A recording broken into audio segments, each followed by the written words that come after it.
So I put yesterday's on YouTube. It was 45 minutes long. Did you know you had to get special permission to have videos more than 15 minutes on YouTube? I didn't know that. How do you get special permission? I do now. Yeah, because there's, it's been Could going be on. full. Yeah, that makes sense. All right, well, I have some review questions. We'll just do them together. YouTube is a big one.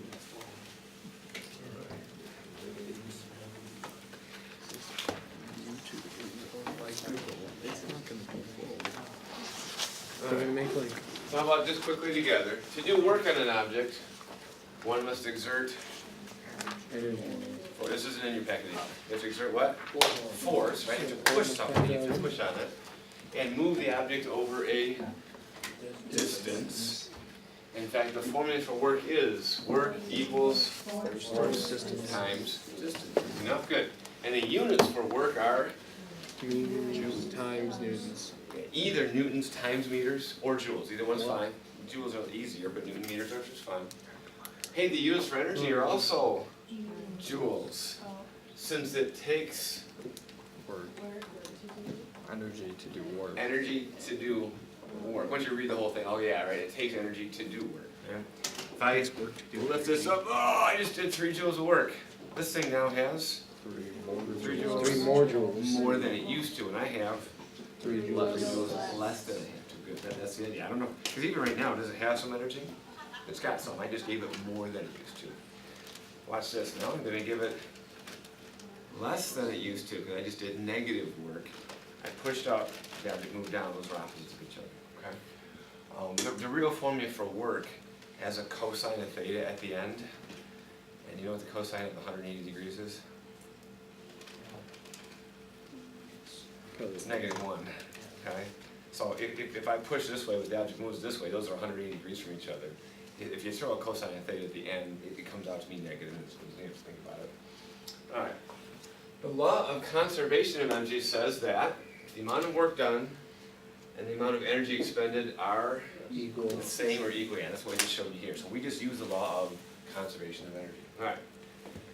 A battery transforms. Now that means from one form to another. We gave 5 forms yesterday. So a battery transforms blank energy to blank energy. So battery starts with what?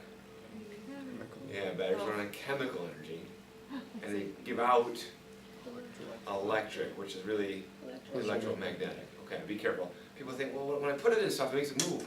Okay, let's say you put it in something that walks around like this. The object would take the electric energy and transform it into chemical. But the battery itself is always chemical to electric. Okay? What you put it in doesn't change what the battery does. All right. If you kick a ball, you blank energy to the ball. Better word? Transfer. I can say it too.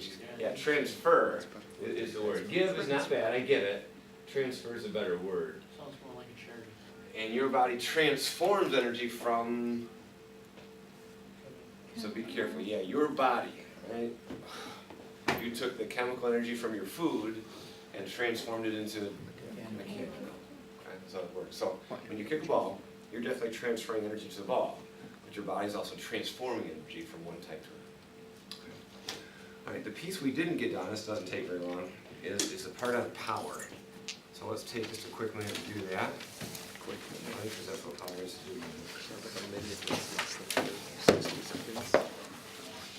Yes.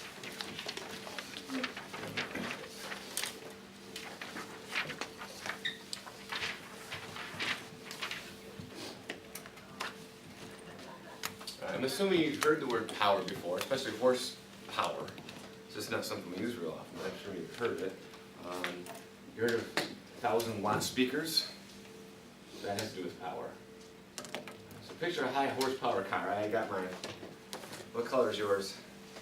Red. Mine's red too. That's fine. Sports cars are red, aren't they? All right. Why not? Now, what do high horsepower cars do well? Well, yeah, they get from 0 to 60 in, There's like 5. I know, but typically more like 3 or 4 point something. I know what you mean. All right. 2 or 3 seconds. They get there quickly, okay? That's the difference. Because when you look back at the formula for work, there was nothing in there about how quickly you did it. So it could be us, hey, can you take that box and get it down the end of the hallway? You go, yeah, and you get it down there in 30 seconds. And we ask one of Mrs. Schaefer's little kids, hey, can you get that box from here down there? Oh, okay. And it takes them 5 minutes. It's the same amount of work. They exerted the same amount of force, the same distance. Be careful too, because people go, but it's harder for a little kid to lift a box. It might be harder, but does it take more force to lift a box for you or a little kid? The same amount of force doesn't matter what it is. Give a little kid a 25-pound plate out of the weight room. It takes you 25 pounds of force to lift it. How much force does it take a little kid to lift it? 25 pounds of force. Just because it's harder for them doesn't mean it's adding more force. So this had nothing to do with how long people took to do it. This does. Power is all about how quickly you do it. Power lifters, especially if someone's watching this, power lifters don't lift stuff up slowly. They do it quickly, right? That's the whole point, okay? So power is the rate at which work is done. And rate always indicates something per something, doesn't it? Anybody have a job? Okay, at what rate do you make money? Per hour. $8 an hour, $9, whatever it is. But something per something, right? And what rate did you come to school today? 30 miles per hour? Okay, it's usually per something, and I was just thinking, right? So, if it's gonna be something per something, math-wise, doesn't per indicate division? In this case, the rate at which we're doing work is going to have to be in joules per second. It could be joules per minute, but typically joules per second is what we use. And if you think about it, well, the only way I know to get joules per second is to take the joules and divide by the number of seconds. That's what per indicates. So yeah, the formula for power has to be the joules came from the amount of work that we did, and the seconds came from the time that it took to do it. Good. So that must be the formula for power. Take the work divided by the It's a time. P. And it's a capital P, yeah. And I think we're all pretty well aware of the fact that if we all do the same amount of work, but the time gets small, if you put a smaller number on the bottom of a fraction, the answer gets bigger. Okay. And one of the activities Mr. Barnum used to do with his physical science classes for power is they all had to run up the stairs. And you could figure out how much work it took for each person to get them up there, and you could also time each person, and you just do the division. You can find out the most powerful person. All right, so units are joules per second. That's just fine. But they wanted to honor somebody, so they did. So the joule per second is also known as a watt. That's what a joule per second is. Now, sports cars, they don't tend to do that in watts. They tend to do it in horsepowers. It takes something like 750 watts to make a horsepower, but they're still the same kind of units. You hear this typically more speakers, microwaves, right? I think my microwave, there's 1100 watts. Light bulb.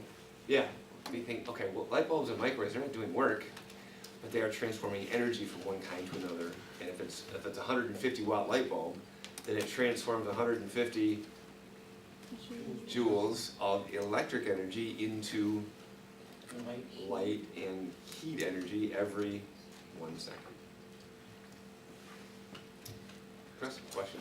And that person, Watson, will soon be known to be founding IBM and blah, blah, blah. And you, of course, know Watson, the other Watson one. This is Watt, but not Watt, not Watson. Yeah, well, that's, Could be, this is way back in the 1800s, so I don't know. It could be. Okay. No, it was just James Watt. Yeah, I think it. Pretty sure. Yeah, it was something like James Alright. Watt. So we'll solve that for a minute, come back to it in a little bit. The thing to look at today is the difference between potential energy and kinetic energy. And we're going to spend most of our time in this class, obviously, moving things. That's mechanical energy. We'll spend most of our time there. And it's pretty easy to look at. You look, hey, is this thing moving yet? No, but it could potentially be moving. And the word for us, potential, means stored, ready to use, can, will, should, might, but hasn't yet. And that's what this is. Hasn't done it yet. I did this yesterday.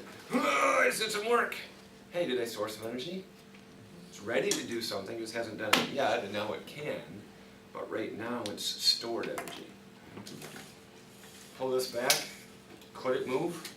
It will move, but it hadn't yet at that point. So what we mean by potential is ready to go. And if you think about all the food you ate this morning, potential energy in your body in the form of, Glucose. well, yeah, but well, it's 5 types. It's chemical energy, isn't it? Like the apple you ate did not give you nuclear energy. Yeah, it's chemical energy at that Wish point. it Okay. did. Right. So there's all kinds of examples of that. See my firecracker? See my firecracker? Good. Stored what kind of energy? Chemical. Chemical. Light it. That chemical energy transforms into heat energy, always some light, some sound, some mechanical energy from flying. Yeah. And if you put all those amounts back, I guarantee you get the same amount of chemical energy that was there in the beginning. Same thing with gasoline in a car. This is not gasoline. Pretend there's chemical energy stored in that. You burn it. You transform the chemical energy in gasoline into in your car. Hopefully mechanical, don't you? So the car goes down the road. Unfortunately, some heat energy, sound energy, but we're taking stored or potential chemical energy and transforming it into liquid. Okay. Most of those we don't have formulas for. The only one we have a formula for is when you take something and you lift it up. Because is it ready to move now? Good. It's got potential energy. In fact, it's got very specifically gravitational potential energy. Nobody writes gravitational potential energy. We all write GPE. We know what it means. All right. Let's figure out what would matter. If I just did this, I gave that thing some potential energy. If I just did this, didn't I probably give it more? Yes. What did I change? Distance. Distance. And right now, in this context, I'm going to call it the height. So doesn't that have to be one of the things that matters? Right, the formula for gravitational potential energy, doesn't that have to have a height in it somewhere? I'm going to put it at the end, because traditionally that's where you see it. It doesn't really matter, but I'm going to put it at the end. And that matters. So let's see. Let me try this versus this. Is it a tie? Do they both have the same amount of energy? Because energy comes from work. In which case do you think I did more work? Water bottle. Why? Because It's more massive, yeah. And I could do it with a bowling ball as well. That would take even more work, so more energy would be stored. So the mass of the object must matter as well. I'm going to put that in front and leave a space in the middle, just because traditionally that's how you see it. The other thing that matters, I know we can't do this, but if I take you to the moon, I don't store as much energy when I do this on the moon. Because it's easier and it takes me less work to do so, because on the moon there's less gravity. That's all it is. You're fighting against less gravity, so it's easier. So the only thing that's left, it's been a while, can we say this in English? Acceleration due to gravity. It's weird. That is the formula for gravitational potential energy. M times G times H is the formula. Okay?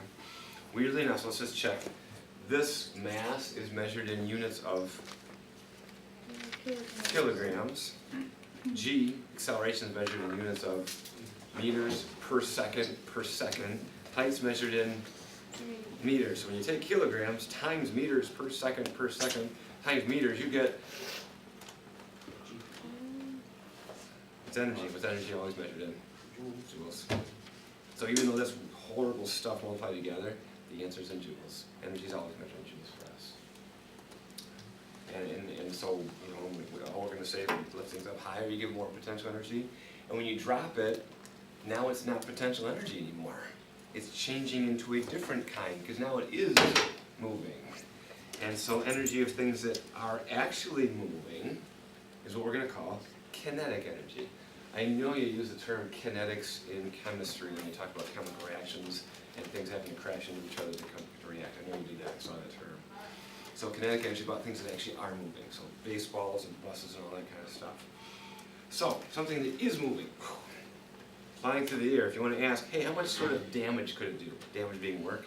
How much damage something that's flying through the air could do depends on things like,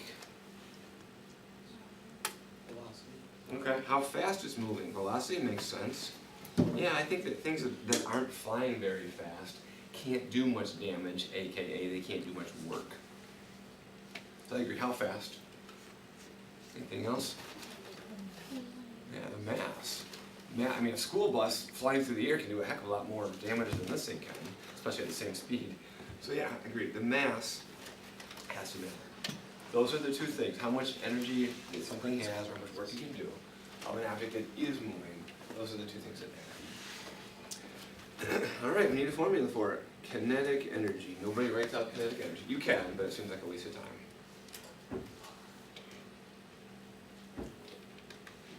Alright, let's put an equal sign. We'll leave a little bit of space in here for a number. But the mass matters for sure, and the velocity matters for sure. We know those two things. We just talked about it. What would you like to do with those two?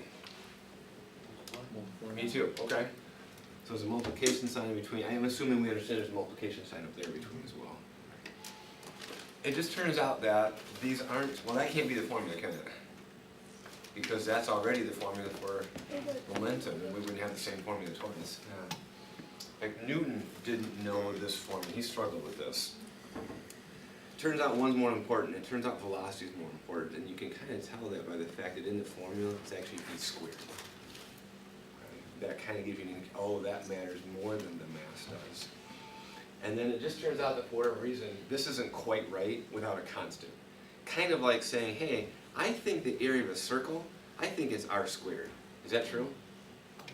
No, it's pi r squared. It's not right unless you put the formula, the constant in there. This isn't right either, and it's not pi. For whatever reason, it turns out to be a half.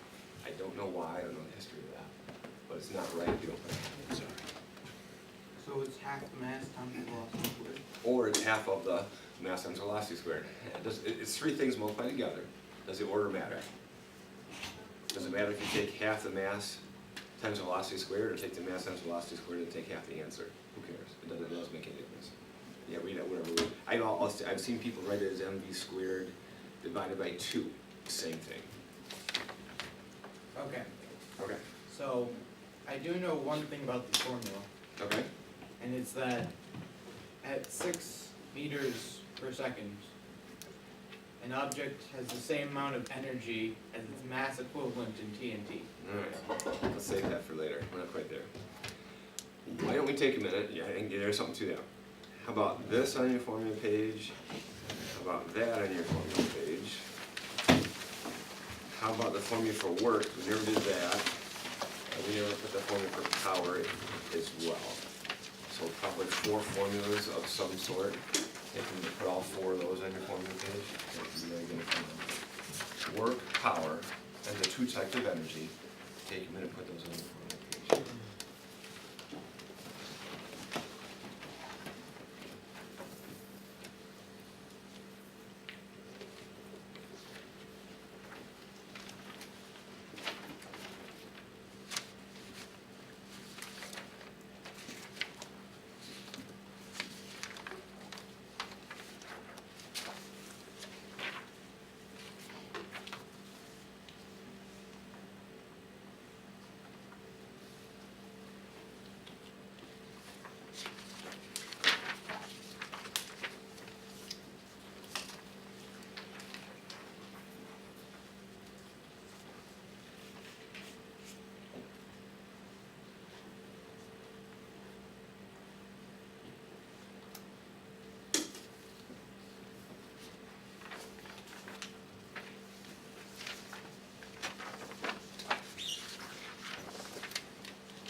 More time just for fun.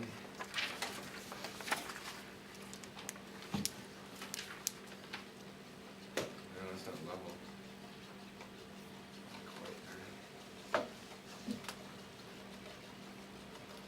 Off center.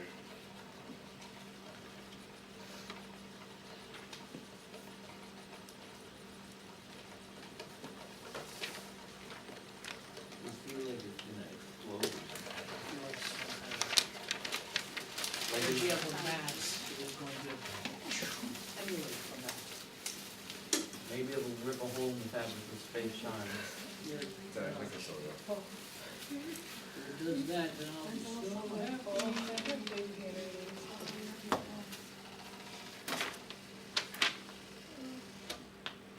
There it I is. do like that it just like clicks and it stops.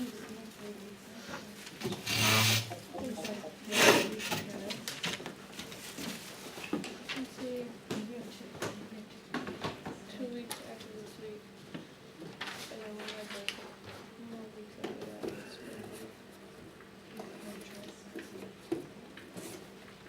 What have we got here? Wacky Hall Walker. Wacky Hall Walker. Alright. It's really complicated. Here's how this works. You wind it up. Am I doing work? Yeah. Again, you can see now, you can kind of see more of the circle. There's a lot, it's a pretty big distance. If I take time to take those circles and unravel them, I move my finger a long way. Storing what kind of energy? Mechanical. It's potential, and more specifically, this is called elastic. When you stretch something out or store energy, this is called elastic energy. All you're supposed to do with it is put it down and face it the right way, and it goes down the hall. Okay. Oh, sweet. Kind of fun. Yeah. Back when we had a physical science class, we made these ourselves, and the record was something like 160 feet down the hallway by the field house. Kind of fun. Must be a lot of tension. Yeah. So this transforms potential, mechanical, elastic energy into, more specific, it is moving. What do we call it? Yeah. Oh, kinetic energy, right? Also, unfortunately, because this drags on the floor, a little bit of, yeah, what kind of energy? Heat. Yeah, whenever you rub two things together like this, yeah, friction causes us to transform some of that energy into heat energy a little bit. I don't know. Glad we bought that, huh? My God, I thought we could have done that ourselves. But at least the pencil says, super, wow, neat science. You should just let that roll down the hallway whenever you say. Alright, we can do that. How about before the hours over, we'll do it? No, I mean just let it roll Oh, before you let's see think what, about it. see what people do. Yeah. Yeah, someone would break it.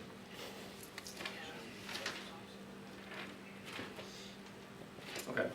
We'll do some calculations. If you want to do those in here, that's fine. If you just want to sit and listen and watch, some of you learn better that way, that's fine. I want to show you how to use those two formulas, basically. Those two formulas just came from gravitation, potential energy, kinetic energy. I want to show you how we typically use them. If you want to write stuff down, great. If you wanted to sit and listen, because sometimes I learn better that way, that's fine too. What, a 2-meter stick?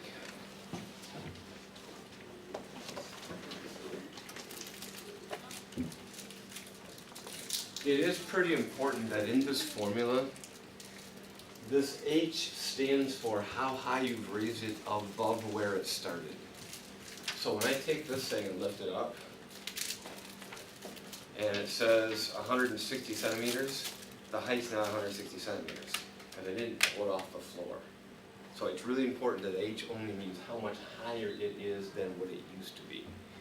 And this thing starts over here at a height of about 60 centimeters.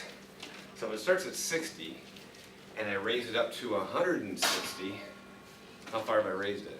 100. 100 centimeters, okay? So because be careful, that's the only mistake people ever make. They always, oh, it's how high it is. No, it's not. It's how much higher it is than it used to be. So if I pull this back, okay, make a picture of this. Our question is going to be, when you let it go, how fast is it going at the bottom? So we're going to try to answer it quick. So let's see what happens here. So I'm going to pull it back. Okay, at this point, and it's going to swing down. But at this point, I'm ready to do it. What kind of energy does it have? Potential. Yeah, potential only. And specifically, what kind of potential? Mechanical, it's more specific than that. Gravitational potential energy. At this point, gravitational potential energy is what it has. The kinetic energy is actually 0. The formula for kinetic energy is 1/2 mv squared. It's not moving, it can't have any kinetic energy whatsoever. Let's just figure out what this is. The formula is mgh. And the mass of this thing, 250 grams. We don't do anything in grams, do we? Nope. 250 grams, but I need the mass in kilograms, so 250 is how many thousands? Yeah, it's only a quarter of a thousand, so the mass is 0.25, right? The acceleration of gravity for us is 10, and I just raised it to a height higher than it was of 100 centimeters, but that's 1 meter, right? We do everything in meters as well. Oh gosh, what a nice number. Can you take a quarter of 10? And get 2.5? Yeah. Can you multiply by 1? Sure. So the gravitational potential energy at this point is 2.5 joules. The kinetic energy is 0. What's the total energy? 2.5. As it starts to fall, oh, now it does have a velocity down here, doesn't it? So now the kinetic energy wouldn't be 0. It would be bigger than 0. But as it falls, doesn't its height get less and less and less? So as it falls, this gets smaller, this gets bigger, and the total stays the same. And that idea is called conservation of energy, just like conservation of momentum. So in fact, here, let's say it's halfway to the bottom. At that point, it's half gravitational potential and half kinetic. At the very bottom, though, we're going to call the bottom of its swing down in here. Now, it has how much gravitational potential energy? Okay, how much higher is it than when it started? Okay, so here's the bottom. It starts at 0.6, okay? Raise it up, it's a meter above where it started. Now it's back down here. How much higher is it than where it started? It's not. How much gravitational potential energy does it have? 0. 0. We're going to call the bottom 0. So at this point, the gravitational potential energy is 0. I wonder what the kinetic energy must be. 2.5. But it's it's 2.5. It has to be. We just use the idea of conservation of energy. Can we use that idea to figure out how fast this object's going? Yes. The formula for kinetic energy is 1/2 times mass times velocity squared. It's 1/2 times, we decided the mass was 0.25 times I don't know yet squared. So the idea is find the gravitational potential energy at the top. Kinetic energy is always going to be 0 at the top as long as you just let it go. The total has to stay the same. I know you can all do that math, so take a minute and do it if you like. Right, you can use that equation to solve for the speed at the bottom or the velocity at the bottom.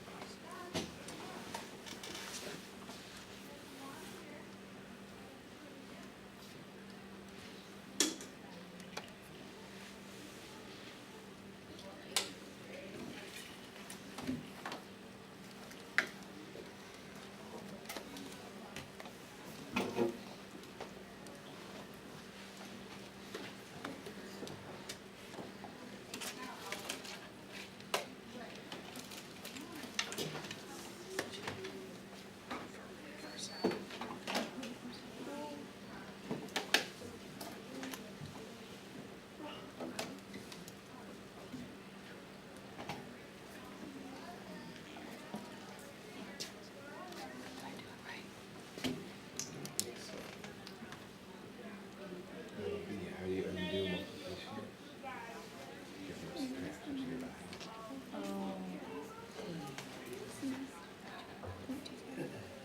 Yes.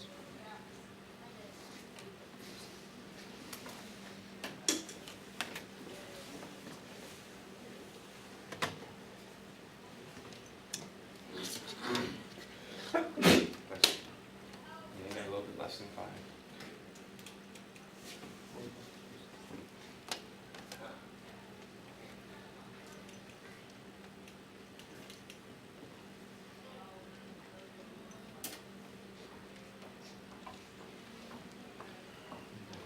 So far, all you got to look like this is better.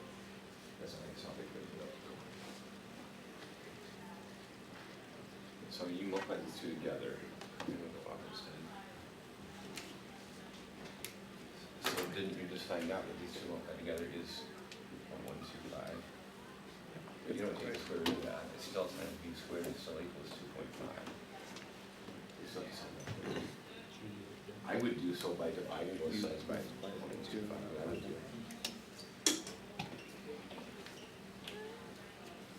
Do that.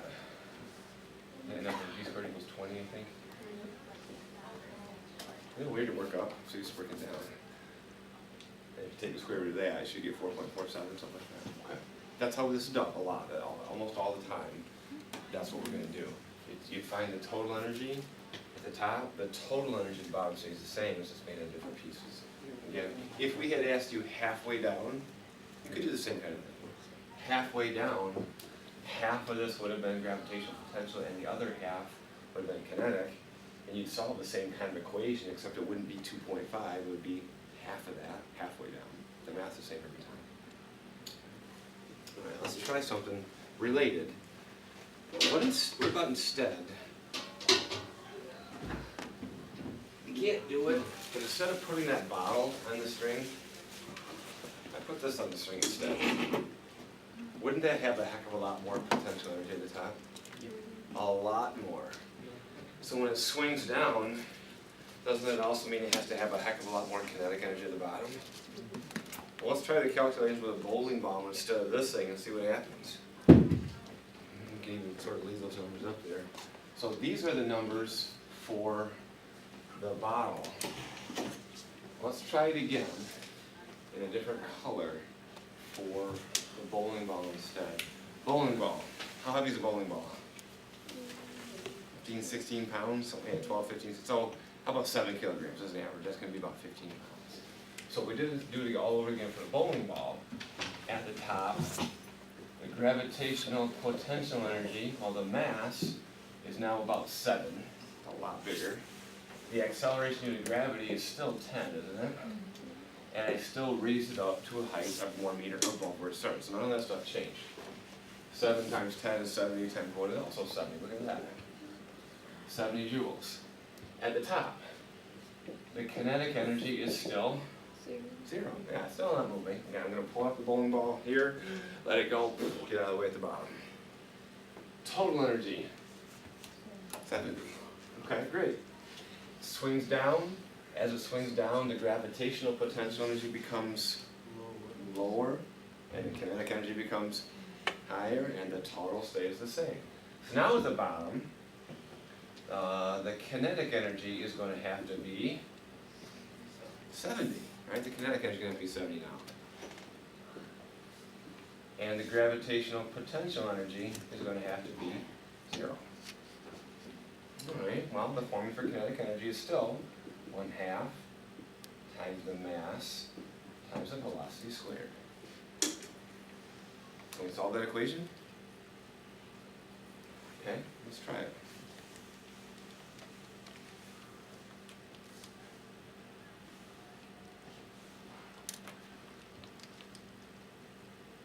Half of 7 is often called 3.5. Shouldn't we divide both sides by 3.5? 70 divided by 3.5 is 20. Wait, so I end up with v squared equals 20? Just like I did last time? So the speed at the bottom is exactly the same. Now I didn't say the same amount of damage would be done, I said the speed at the bottom is exactly the same. Haven't we seen that before? Have we ever seen this before? Let's see. If we drop these two objects, which one's going faster when it hits us off the ground? Neither. They're going the same speed, aren't they? If we drop two objects, which one's going faster at the bottom? It's the same speed. It's just dropping a different way. So be careful. If I had dropped it straight down, from there down to there, okay? Could we do the calculations for that? Instead of swinging down, could we drop it straight down and figure out how fast it's going? Yeah, let's do it. At the top, it's all gravitational potential energy. At the top, kinetic energy is 0. How about the bottom? All kinetic energy. It's all kinetic energy. Gravitational potential energy is 0. Oh, we just did the calculations if you drop it straight down. It's the same calculations, isn't it? So, if it goes and swings down this way, we figured out it's going 4.47 meters per second. If you drop it straight down, we just found out it's going 4.47 meters per second. Is it true that the speed, either way, is exactly the same? Yes. Is it true that the time to get there either way is the same? No, That's not true at all. If I call this path A, call this path B, is which one takes longer to get there? B. B does, yeah, the time is much different, but the speed when it gets there must be the same. And then tomorrow, we won't tie it to a string. I'll get a great big board. I have a 6 foot, 7 foot board over there. We'll just lay it so that it comes straight down like this instead. And then we'll do the calculations, and we'll figure out how fast it's going when it gets to the bottom. You're gonna go, I already did that. If you roll it down the board instead, isn't it all gravitational potential energy at the top? Isn't it all kinetic energy at the bottom? Then we just do the calculations. If you roll it down the board like that, how fast is it going when it gets to the bottom? 4.47 meters per second. Doesn't matter how it gets there. We just took potential energy and changed it into kinetic energy. And the day after that, I'll get a board that's shaped like this. And we'll figure out how fast it's going when it gets to the bottom. You know, I already did that. At the top, what kind of energy is it? Potential, gravitational potential energy. The bottom, it's all kinetic energy. Guess how fast it's going when it gets here? 4.47 meters per second. Are the times the same? No, not even close. Out of all these paths, A, B, C, and D, which one's the fastest path? A. A, when I say fastest, time-wise, okay? Which one do you think is slowest? D is actually in terms of time, be careful. Speed-wise, all the same. And then day number 5, I'll have this track in back that comes out like this. How fast is it going when it gets to the bottom? Go, I already did that. It's the same calculations. The whole point is, it's all gravitational potential energy at this point. It's all kinetic energy at this point. The calculations aren't going to be any different. The times are wildly different. But the speed when you finally get there, it's exactly the same. There's no difference. If there's no friction. So an object resting on the ground has 0 gravitational potential. Relative to the ground, yeah. You always have to call something 0. Yeah. So weirdly enough, if this thing's not laying on the ground, is it? But I get to call that 0 for this particular set of calculations. You already did determine your own 0. Yeah. Because theoretically, even something's laying on the ground, could it be laying on top of a board over a hole, and you pull the board out, it falls down. So you got to decide where 0 is for you. So the center of the Earth would be. Well, that would be more like 0, yeah. Yeah. Okay, just checking. The speed when this thing gets here doesn't depend on the path at all, does it? Does the time depend on the path? Yes. Like crazy. Yes, it does. It's supposed to. Okay. All right, stand up and stretch. We have 2 more things left to do real quick.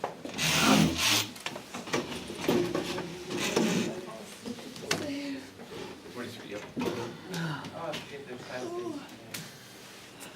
Actually, I hurt my big toe. It hurts so bad. What's 1 up from a trillion? Is it like a quadrant? I'm sorry. I'm not sure. I think it's like a septillion. Yeah. I want to crash it. But it's all getting easier. My toe, cute. I'm sure we could Google it and stuff. I can find it here. Oh, it does. Okay, these are just little prefixes.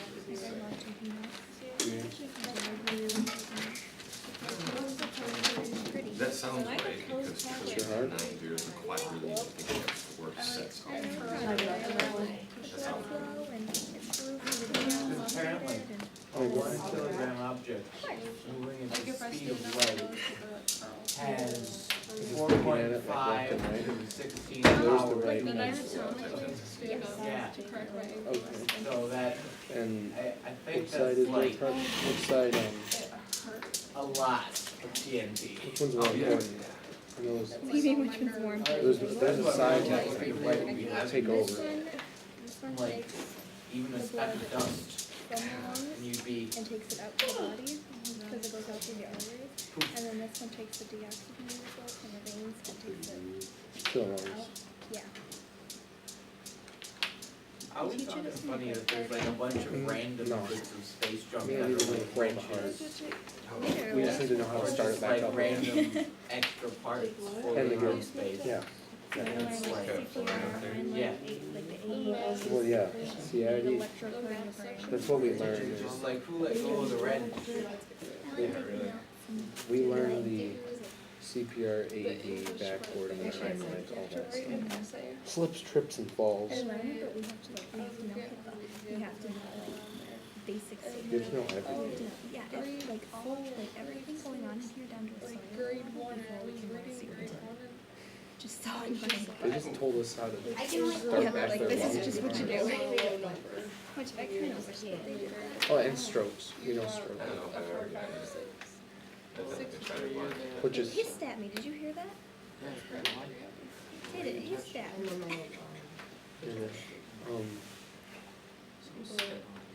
the acronym for strokes is FAST, even though T should be first.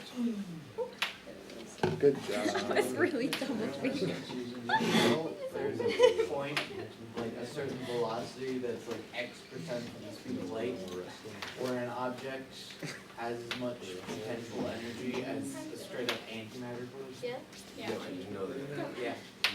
And I think that's pretty ridiculous because Turn on that's your total annihilation. It's face, arm, speech. Alright, kids, come on back, let's try Even two though more quick time things is here. probably the list. Because when someone's having a stroke, one side of their face won't work. And the first time we did this, that's about where it was. I just dropped it. Let it go. Our question was how fast is it going at the bottom, okay? Rather than dropping it, could I also, Paralyzed this week here. I didn't hit anything. Well, when I push it, it's already got a speed. Isn't it gonna be going faster at the bottom than if I just let it go? Yeah. So let's just say I pushed it at 3 meters per second. First time we did the calculations, didn't we find out it was going 4.47 meters per second at the bottom? Yeah. Well, if you already push it with a 3 meters per second, can you just take the 3 and add it to the 4.47? Yeah. No, it doesn't work that way. No. It doesn't work that way. Let's just prove that it doesn't work that way, okay? Here's how this works now. At the top, does it still have gravitational potential energy when you push it? Is it above where it started? Yeah. It still has gravitational potential energy. In the same amount as before. It's still the mass times the acceleration of gravity times the height. That didn't change. But you also push it. So this we already did, we got 2.5. Right? It's also got, however, kinetic energy because you pushed it. Yeah, it turns out you can't just add the 3 to the 4.47. There's no law of conservation of speed. It doesn't exist. So the kinetic energy is 1/2 times the mass times the velocity squared. Well, 3 squared is 9, a quarter of that happens to be 2 1/4, and half of that should be 1.25. Anybody have a crack out there to check that quickly? Yeah, that's not quite right, is it? 1.125, there we go. All right, total amount of energy. 3.625, everybody check that or no? Yeah, I checked it. Okay, alright. So that's how much energy it has now, okay? Total. Again, as it swings down, kinetic energy gets Bigger. bigger, potential energy gets Smaller. smaller. Halfway, it's not half and half anymore because you start with some kinetic energy. But let's just go to the bottom. The very bottom, the gravitational potential energy is 0. 0. It's still at the bottom, gravitational potential energy is still 0. But see, now the kinetic energy at the bottom must be 3.6. 3.625. Yeah, the total was 3.625. The total is 3.625. So now the kinetic energy is 3.625, which is 1/2 times the mass times the velocity squared. Our first thought was, well, can't I just take the 3 and add it to the 4.47 that I had before? If you did that, remember 3 plus 4.47, would that be 7.47? I'll bet you don't get that as an answer. You can't just take the speed that it already had and add the speed that it would get if it fell like that. Let's just do the math real quick and see what we get.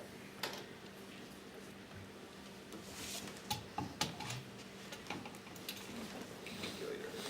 You guys have calculators, right? Go ahead real quick. So you can use the bottom.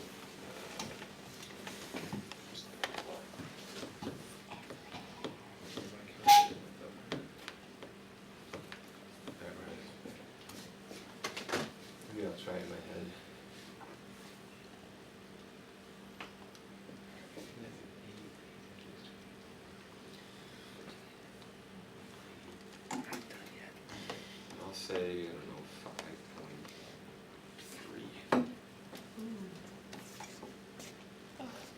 5.3. All right. Ooh, nice. All right, that's a good one. I just did a lot of rounding in my head. 5.38, 5.4, something like that. 5.3. Okay. So the velocity, I'm just going to call it 5.4. So we just showed a couple of things. Yes, it is going faster at the bottom than it was before, when you push it, duh. But no, you can't add the speed that it had to the speed that it would have had if you just dropped it. It doesn't work that way. So in some cases, are there two different types of energies at the start? Sure. But at the bottom, very, very bottom, the gravitational potential is always going to be 0, and that's what allows you to solve for speed. Okay. One more example. Play with these things a lot. So far, we have found the speed of the dart coming out of here 2, maybe 3 different ways. Remember, you shot it in those stupid bottles and tried to make it stick? The whole point was to find the speed of the dart coming out. We went in the cafeteria. I think you guys shot this thing sideways from like a meter or something like that, and you found the speed coming out. We now have a third way of figuring out the speed of this thing as it comes out.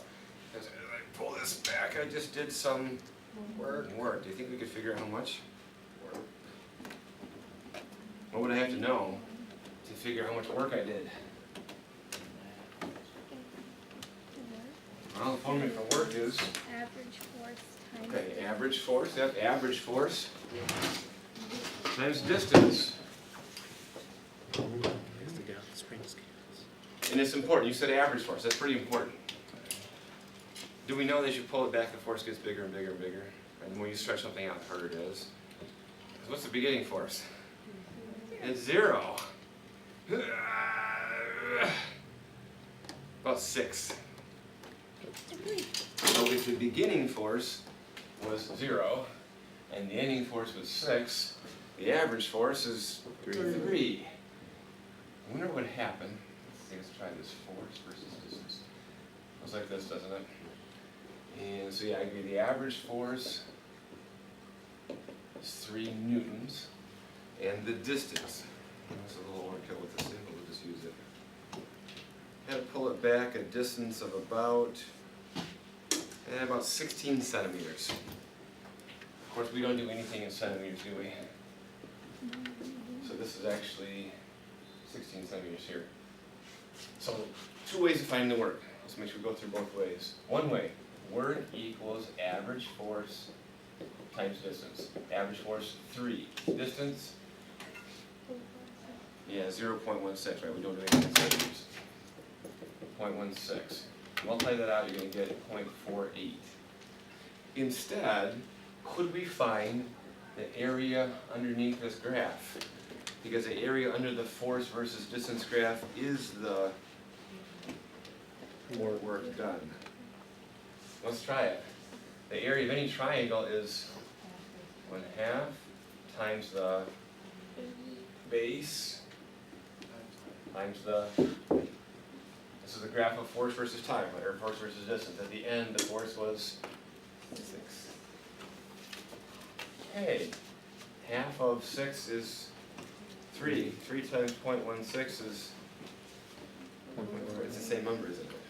The area under the force versus distance graph is the work done. So we have 0.48 joules. It's not a lot. Didn't do a whole lot of work, and I'm very tired. Energy stored, right? What kind? Potential? Elastic. Yeah, mechanical. It's elastic. We stretch something out. Okay, great. Comes flying up. At this point, how much energy? 0. If that's the case, the dart would just kind of sit there. Oh yeah. At this point, how much energy? 0.48 joules. What's the whole point of this chapter? The work you do is the energy that you get something. So when the dart comes out, and right now it's not one, when the dart flies out at that point, isn't it 0.48 joules? Yes. It's got to be. At what kind is it though? Mechanical. Okay, it's mechanical. More importantly, that's kinetic. When it comes flying out, it's right at the end. The kinetic energy at that point has to be 0.48 joules. I want to say that, and yet, you know what? I'll bet you as the dart slides along, there's a little bit of friction. Is it exactly 0.48? Yeah. A little more, a little less? A little less. Okay, but I don't know how much less, I'm gonna have to go with that. Kinetic energy, the formula for kinetic energy is M1/2 Velocity squared. times the mass times the velocity squared. I don't know the velocity, that's what I'm trying to figure out.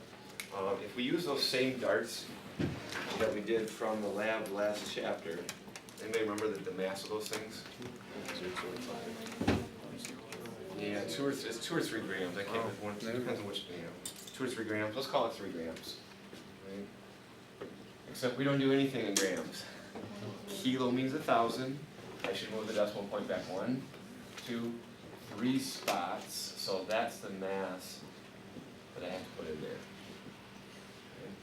Take a quick minute, solve that equation. What's that? I said that's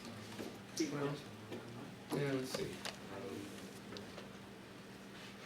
Okay, Yeah. here's my head, I don't put this in my head.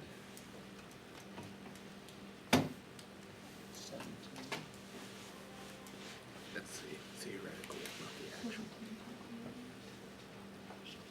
It's the theoretical, not the actual. I'm struggling.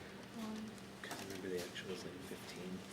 I gotta say When 17. we put it on, when we hit like the car or something, with the bottle. Okay. That's hard as I thought. Yes. And every time we do these labs, we're getting us between 10 and 20. So. Makes sense. Maybe hit like 15, wasn't it? Yeah, a lot of people in that lab got 15. You guys did it down in the But cafeteria. this is theoretical, not. Exactly. So in reality, it's probably a little bit less. Yeah, I would think. Okay. The exact kind of math you're just doing right now is the math you can do for the whole chapter. It's not difficult math. You do it a bunch of times. Yeah, I would just figure out what this number is. I would divide both sides by that. Self-ties do. You're so dumb. Then go down to the Christopher bed. Gosh. It's like, what do you want? Hey, I'm almost done explaining stuff. Thursday and Friday energy labs. Monday and Tuesday energy labs. I'm gonna space things out this time. Last time, didn't you finish your last lab and then we had the quiz the next day? Alright, you get 2 more days this time. I think we need it for one thing. But secondly, now there's no excuse for not getting all this stuff done. We're giving you way more time. One of the labs you're gonna do is only about a 10-minute lab, so you have all kinds of time. A couple of labs do last a long time with the aircraft lab, so we're giving you much, much more time. So in return, we're asking that you actually get everything done this time, so you don't put yourself in a corner. Would you at this point, let's see, make sure that this whole side is done now at least, because now you can do the power part as well. At least make sure that's done. Can you get one signature before you get out of here today? Okay, that would be outstanding. Get that done, call it good for now.